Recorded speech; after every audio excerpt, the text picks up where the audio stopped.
Alright, hey guys, what's up? This is Harry Fogel here at D20 Hobbies in Lexington, Kentucky, and today we are doing a box opening of Conspiracy 2, Take the Crown, and I am all about this set. I have drafted it quite a few times, and yeah, so I'm really excited to see what we get. Cards I'm hoping to see are Berserk, Show and Tell, although the price on those are dropping quite a bit, which is great in my opinion. But yeah, let's get started here.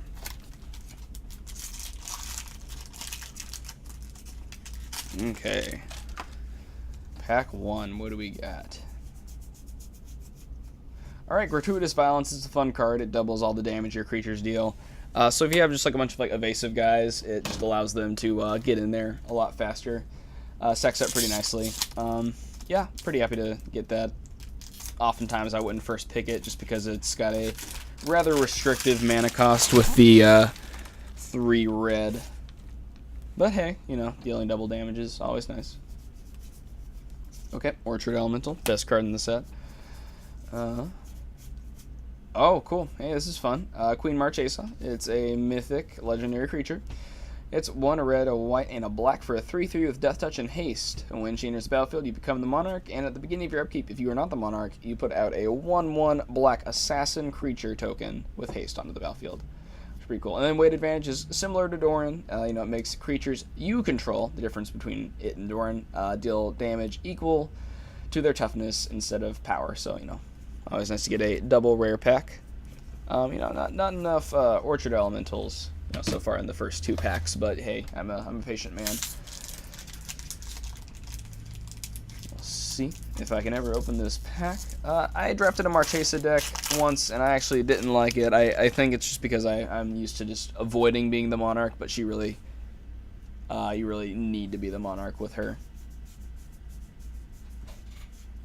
Alright, Sangromancer, pretty strong card, 4-drop for a 3/3. Whenever a creature an opponent controls dies, you gain 3 life. Whenever an opponent discards a card, you gain 3 life. So it, in addition to being a decent evasive body, allows you to just sit back and gain some life. Maybe mitigate some damage you took while you were the Monarch. Pretty strong, pretty strong. Alright.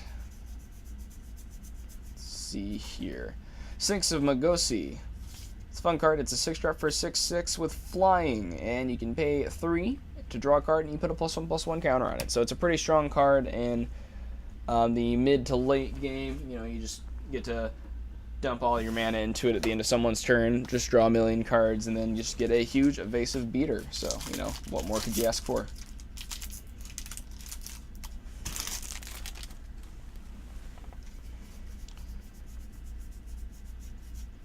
Alright, Arcane Savant, pretty awesome card. It's 3 and 2 blue for a 3/3. Before you shuffle your deck to start the game, you may reveal this card from your deck and exile an instant or sorcery card you drafted that isn't in your deck.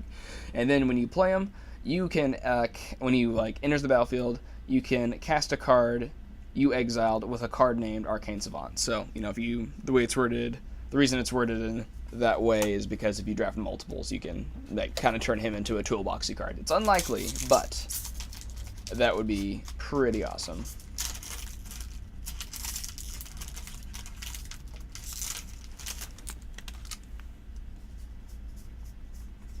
Alright, I cheated, I saw it. It's a Kaya Ghost Assassin, which is awesome. It's this one of the 2 planeswalkers in this set. I believe there's only 2. It's a 4-drop, comes in with 5 loyalty. It's -1 ability, each opponent loses 2 life and you gain 2 life. -2, each opponent discards a card and you draw a card. And then her 0 ability, exile Kaya, Ghost Assassin, or up to 1 target creature. Return that card to the battlefield under its owner's control at the beginning of your next upkeep. So, you also lose 2 life when you activate that. So she doesn't have a plus ability, but her 0 ability allows her to reset herself. So, really versatile card, really fun. I would love to draft her. I have not yet. I actually haven't seen anyone draft or been in a game where anyone drafted that card, and I am really excited to see how that goes. Alright.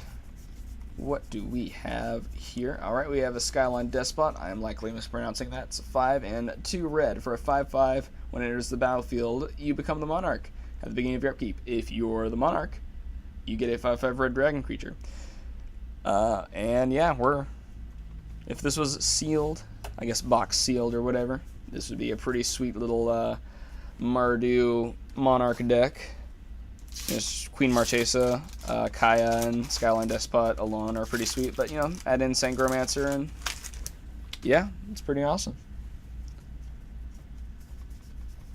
Oh, Orchard Elemental, never mind, we're mono green. Forget all these other cards. Alright, Burning Wish, pretty sweet. It's a 1 and a red for a sorcery, and you can choose a sorcery you own from outside the game, reveal that card, put it into your hand, and then you exile Burning Wish. So, yeah. Happy to pull that. Alright. Alright, and oh, wow! Okay, well, sorry, Splitting Slime. Anyway, Splitting Slime is a 5-drop for a 3/3 with Monstrosity 3 for 6, and when you make it monstrous, you put a token into the battlefield that's a copy of it, except it's not monstrous. But forget about that, because we have a foil Inquisition of Kozilek. That is just nuts. It was one of the money cards in this set, and it was a really good reprint, but it's foil. So that's, that is just great. I am really pleased with this box already, because we got 2 mythics and a foil money rare, which is great.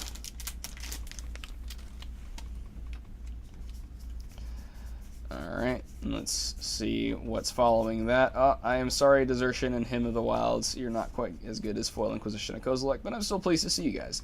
Desertion is a counterspell, and if you counter an artifact or a creature, you gain control of it, which is, really strong. I would certainly draft it. And then Hymn of the Wilds is a card I would not draft with Desertion. It makes the first creature spell you cast on each of your turns cost 1 less, but you cannot cast instant or sorcery, so this is my kind of Mythic Conspiracy. It's very, very, very strong. The only reason I wouldn't play it is because you can't play like those basic land cycling spells, which I think are very, very, very strong in this set, which lets you play those 5-color good stuff decks. I pick those pretty highly, especially the red one. Alright. Our rare here is Collar of the Untamed. It's 3 and a green for a 2/4. Before you shuffle your deck, it's similar to Arcane Savant. Yeah, it's basically just got Arcane Savant responsibility, except you exile a creature card instead, and then you can pay X, where X is the exiled creature card's converted mana cost, and you put a token on the battlefield. That's a copy of that card. So yeah, this card's pretty awesome. I would, draft it basically every time I saw it, just because I like green, and I like cards that make idiots. My dream is to get that with Orchard Elemental, because Orchard Elemental is the best card in the set. I don't actually think that, but it's just a card I enjoy. Anyway. Selvala Stampede, also the best card in the set. It is 4 and 2 green for a sorcery. Starting with you, each player votes for wild or free. You reveal cards from the top of your library until you reveal a creature card for each wild vote. Put those cards onto the battlefield, then shuffle the rest of your library. You may put a permanent card from your hand onto the battlefield for each free vote. So, this is just would be a really fun card to, build around. You just draft all huge creatures. And then I guess just removal to mitigate how much you're just getting punched in the knees. Anyway, I am certainly going to get one of these for my Mile the Anima deck. I think this card is awesome. So, anyway, next pack.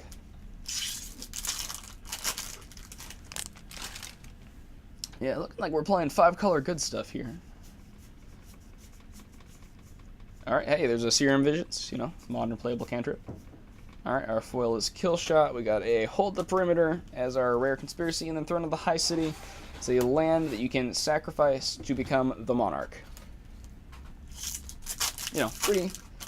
Pretty solid card. A land you can sacrifice to draw 1 or more cards is pretty strong, in my opinion.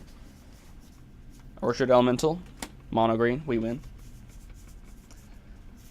Alright, Adriana, Captain of the Guard. She has melee and gives all your other creatures melee, and then multiple instances of melee stack.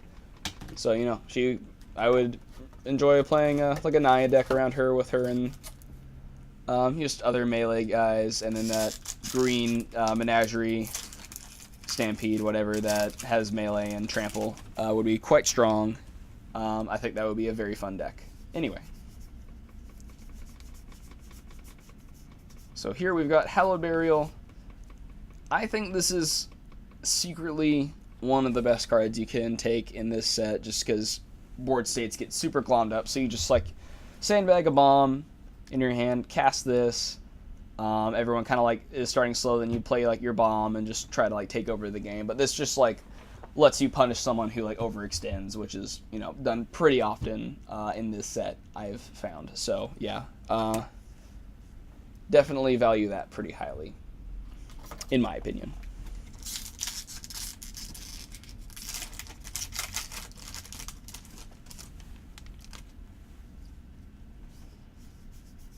Okay. So here we've got, oh, very pleased to see that we've got, in addition to a foil negate, Recruiter of the Guard. It's 2 and a white for a 1/1. When Recruiter of the Guard enters the battlefield, you may search your library for a creature card with toughness 2 or less, reveal it, put it into your hand, then shuffle your library. So yeah, this card's amazing because it lets you find Orchard Elemental. But actually it's pretty good, I'm told, in Death and Taxes. I am not a Legacy player. You know, it's been described to me as a card, or as a Imperial Recruiter that can't find Painter Servant, so yeah, we'll see how that does. But it was spec'd on pretty hard. I believe right now it's in the $10 area, so depending on how much it gets played in the upcoming or next Legacy event, we'll see how much that does, how much that becomes. Anyway, Phyrexian Arena is our next rare. It is 1 and 2 black for an enchantment. You can, at the beginning of your upkeep, you lose a life and draw a card. So obviously very good in black EDH decks. You just draw an extra card at the beginning of your upkeep. This has my favorite art it's ever had. It's just got Koth fighting Phyrexians. Always pretty nice. You know, I kind of like it when they refer to other planes in this set, especially when it's a foiling Inquisition of Kozilek. But moving on to the next pack. Alright, we've got Horn of Greed. Pretty fun card. Would not first pick it very often. However, it can be... no one saw that, right? However, it can be great in kind of like a grindy deck where you just kind of like play 41 cards cheekily and then just never become the Monarch and watch and be amazed as all of your opponents draw until they're dead. Alright. Duskmantle Seer. It is a 4-drop, 4/4 flying, and then at the beginning of your upkeep, everybody bobs. So, you know, similar vein of Horn of Greed. Oh, I'm 2 for 2 on those. Similar vein of Horn of Greed. You just watch and be amazed. Everyone draws, but they're also losing life with him. So if you just kind of like build around him pretty early, just, you know, with like a Sangromancer or whatever, you just mitigate like the life you're losing. He can be quite strong. I'm also glad he got downgraded to rare, because in his original printing he was a mythic. Alright, ooh, foil weight advantage. That's very nice. And Harvester of Souls. You know, pretty strong card. It's a 6-drop for a 5/5 with Death Touch. Death Touch making it, you know, pretty hard to double block. It's a big advantage there. And whenever a non-token creature dies, you may draw a card. So he just kind of lets you get value even on combat steps in which you are not involved. So yeah, pretty fun. Alright, so our rare in this pack is Protector of the Crown. It's basically Pariah on a stick. It is 5 and a white for 2/5. When it enters the battlefield, you become the Monarch, and all damage that will be dealt to you is dealt to Protector of the Crown instead. So it even, you know, gets some value when you're not the Monarch, because it just protects you from like random attacks. So they, you know, you just get to stay the Monarch for quite a while. You know, I'm pretty happy to see that with Queen Marchesa here. I keep talking about it as if I'm gonna actually play Box Sealed after this, but I am not. So I don't know what I'm talking about. Anyway, next pack we've got Kami of the Crescent Moon. Again, the same vein as Duskmantle Seer and Horn of Greed. You know, just kind of Howling Mine on a chubby little blue guy. So that's pretty nice.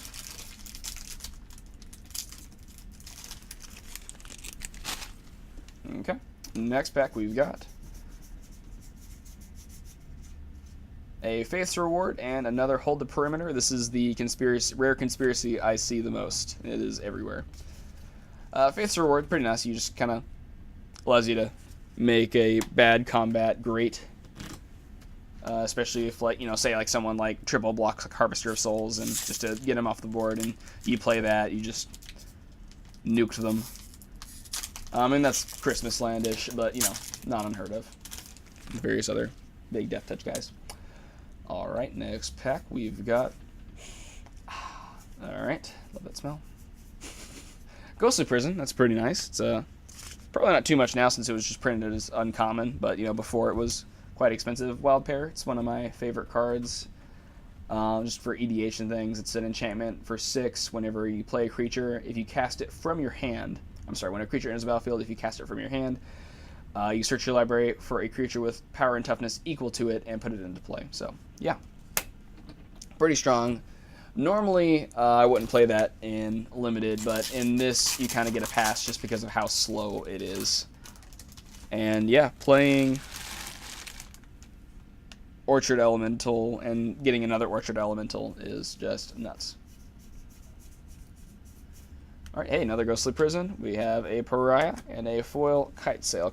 Pariah, I mentioned earlier that Protector of the Crown is Pariah on a stick, so you enchant a creature and all damage that will be dealt to you is dealt to an enchanted creature instead. So yeah, pretty sick.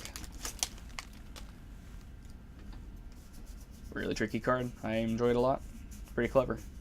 Birds of Paradise, happy to see that. Very strong, just mana dork. Good color fixing in this set. Also notable, Overrun, really great card in this Limited. Just lets you win out a board stall. Like if you have like a bunch of dudes and no way to get through with it, Overrun wins you the game. It's a pretty stupid card. Anyway. In this pack, we've got another Overrun and Leovold, Emissary of Trest. Pretty awesome, I think. We're just a Grinzo away from all of the legendaries in this set. Don't quote me on that, though. Each opponent can't draw more than one card each turn, and whenever you or a permanent you control become the target of a spell or ability an opponent controls, you may draw a card. So, no, pretty strong card. I would really enjoy playing it. Yeah, so far I'm just delighted with this box. A lot of really fun cards, and then, you know, the Inquisition of Kozilek foil is also a plus. Hey, there's a Berserk. That's awesome. Yeah, I thought I couldn't get any more happy with this box, but then I pulled that. So Berserk, it's 1-drop green instant, cast Berserk only before combat damage step.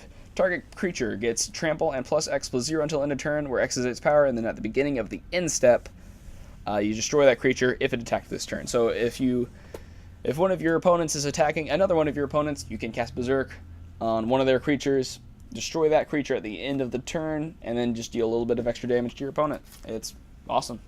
It was a really clever include here. It needed a reprint. It was pretty expensive in Legacy Infect, I believe.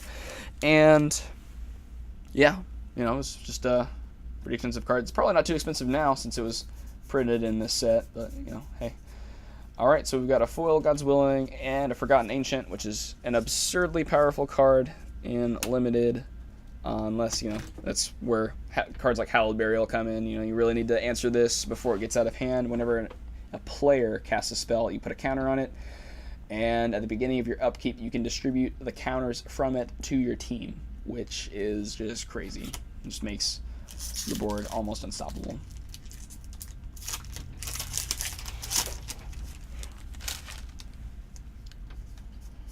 Alright, next pack we've got a Dragonlair Spider, which is one of my favorite cards from this set. It's just a 5/6 with reach for 6. Whenever an opponent casts a spell, you put a 1/1 green insect creature token onto the battlefield. So yeah, really strong card, really fun, you know, just like big green / red idiots, and that just kind of punishes your creature or your opponents for casting spells. So yeah, I'm a fan of it. Alright. And here we have Keeper of the Keys. So we have the Hagrid card. It's a really strong card. It's a 5-drop for a 4/4. When it is a battlefield, you become the Monarch. At the beginning of your upkeep, if you are the Monarch, creatures you control can't be blocked this turn. So, you know, you could definitely just win the game with that. If your opponents aren't wary and don't, like, punish you for playing it. So, it's a pretty strong card. Yeah, we could open up absolute trash for the rest of this game, or for the rest of this box rather, and I would be delighted. I wouldn't even this box was pretty nuts. Yeah, Archdemon of Peliano. It's a 4-drop for a 5/4 with flying. You draft it face up, and then the next 3 picks you make blind. So you just pick a card at random from those packs. Yeah, so it's pretty cool. They're including the color pie and the drafting matters cards. So that's a pretty fun card. 4-drop for a 5/4 with flying is pretty strong. Just risky, really fun card.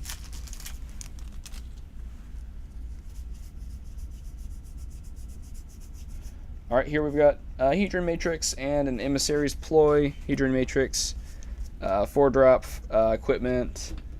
Equip cost is 4. Target creature gets +X/+X until end of turn. Not until end of turn, what am I saying? Gets +X/+X, where X is its converted mana cost. So, pretty strong. Most things that'll, like, double it or more.